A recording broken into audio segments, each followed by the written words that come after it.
Charlemagne Wonder with No Letting Go. Morning, everybody. It's DJ MV Angela Yee. Charlemagne the God. We are the Breakfast Club. Now it's time for Ask Yee. Hello, who's this? Good morning. This is Eileen. Hi, I'm Breakfast Club. Hey. Angela, Charlemagne. Hi, Eileen. Hi. Good morning. What's your question for Yee? Kind of a situation, not so much of a question. I like Miss Chow, the one that you just spoke of, bought a house sight unseen. I bought it from a foreclosure auction from a bank. Okay. And I paid off my house. It means I have no mortgage. This is the blessing of my life.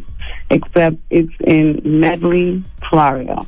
I had no idea what Medley was. This is an up-and-coming northern Miami area. And it's a brand-new house, and it's paid off.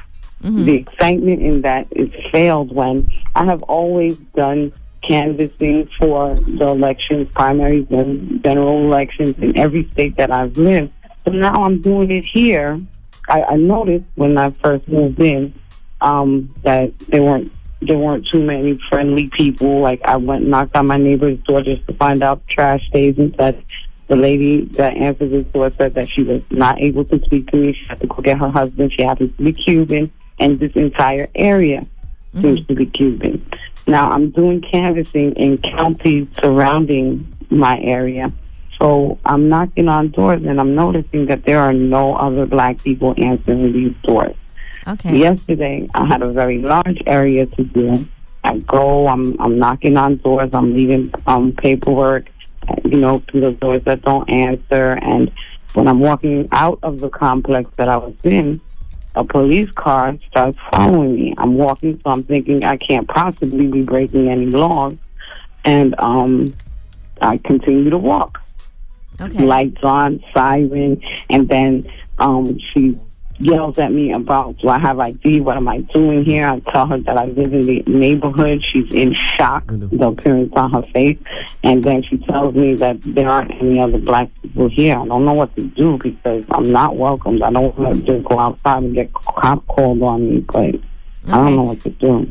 So basically, you bought this house in a foreclosure, never saw it before. It's a neighborhood that you wouldn't have chosen to live in because you don't like the neighborhood now because the people there are racist towards you. Basically. Do you want to stay there because the house is all paid for? Absolutely. Because I would say, is there a way, since it's all paid for, that you could make money off of it, put it on the market, and live someplace you would rather be? Girl, this is a 3-bedroom, 3-bath. You like it, so you love your house. You just don't like the neighborhood. My house. Right. No, and I mean, I don't think in the 21st century this is something that I should be having to deal with. Definitely. Because you live in a society where I'm going to be able to purchase. My money's green. It doesn't matter what's on my thing. Right. I think if I were you, I would try to get some press on this. I would go to the media. I would do whatever that I have to do to tell my story and document it so that people can see what's going on and be held accountable for how they're treating you and how they're acting.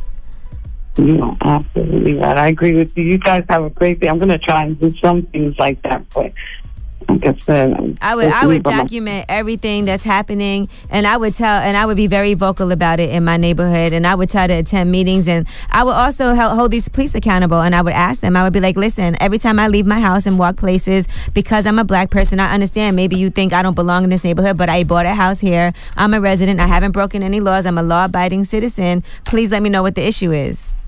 Thank you, Angela. That is very good advice. Thank you guys so much, and have a wonderful day. Okay, you too. Good All luck. right. And congrats on your house, at least. That was a great, tremendous move for you, but it sucks that you have to be in a neighborhood where people are closed-minded.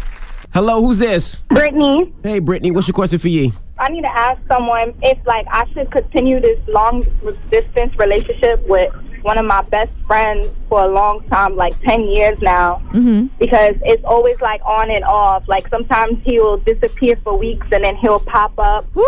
And you can't have a boyfriend that disappears for weeks. That's not your boyfriend. Because I had moved to Georgia, and he lives in Florida, so I told him, before we left, because we always been, together when I used to live in Florida with him. And when I moved to Georgia, we discussed, you could do whatever, I could do whatever, but we're going to be friends. But it got to a point, because I kept visiting back to Florida, and I'm about to, he's going to move to Georgia to go to college. So we started working on, being together again, but the whole time, like, we always been like friends on and off, but everyone know what it is. Like, his side, his family and friends know that, like, I'm like the one that, like, you know, they all know that we were together. Like, everybody and all the girls that he ever messed with or been with, they all know about me. They all they all still mess with him anyway. They mess with him, but we friends, so we cool. But now that we trying to work it out now, like, I'm not really trying to work it out, like, with him right now. I'm waiting till he actually moved to Georgia, but he wanted to, like, work it out now. But now that I started giving him a chance to work it out again, because I didn't care about what the girls he did before, because I'm already long distance. We already discussed that. Right. At the end of the day, when we get back together, we're going to be together. Like, if I was to move back to Florida, you would drop all those girls and we will be together. Okay, but the problem is that y'all don't live in the same place right now, and you have an open relationship, so he has the ability to go and do whatever it is that he wants to do because you're okay with it. Yeah, and I could do too, but now we cut that off. We cut that off. You cut it off, but he's still doing him because he can't disappear for weeks at a time and think that's okay. He can't even disappear for a day and think that's okay. Yeah, like, because I didn't, like, all right, so we started, like, getting, like, sexual intercourse with each other. That's when we started that, because we didn't do that at all. Okay. Like, so, you know what I'm saying? So now it's getting serious to me because I don't do that. So now that I'm giving you that, like, we plan all of this, we plan, like, marriage and everything, you can't just try to disappear, especially if you want to work it out now and you're going to move to Georgia. Like, it don't make any sense. Listen, you got to put your foot down. There is no reason why, if I need to reach you, that I should even go for hours without even being able to get in contact with you at all, period, especially in a long-distance relationship where we don't see each other.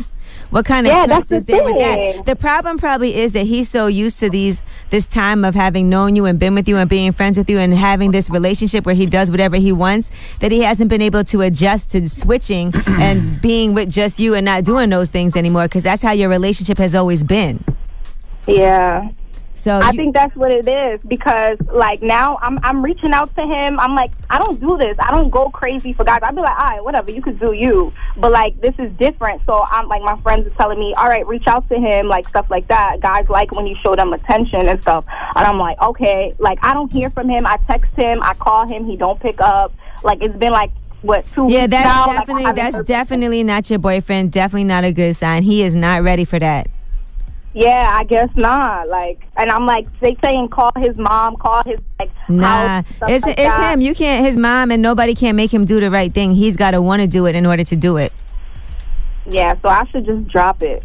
I think you should tell him, I'm not comfortable with this. We decided that we were going to be exclusive with each other, and that means things have to change, and they haven't changed. So when you want to show me that you can change, we can discuss it then. But until then, you got to show and prove.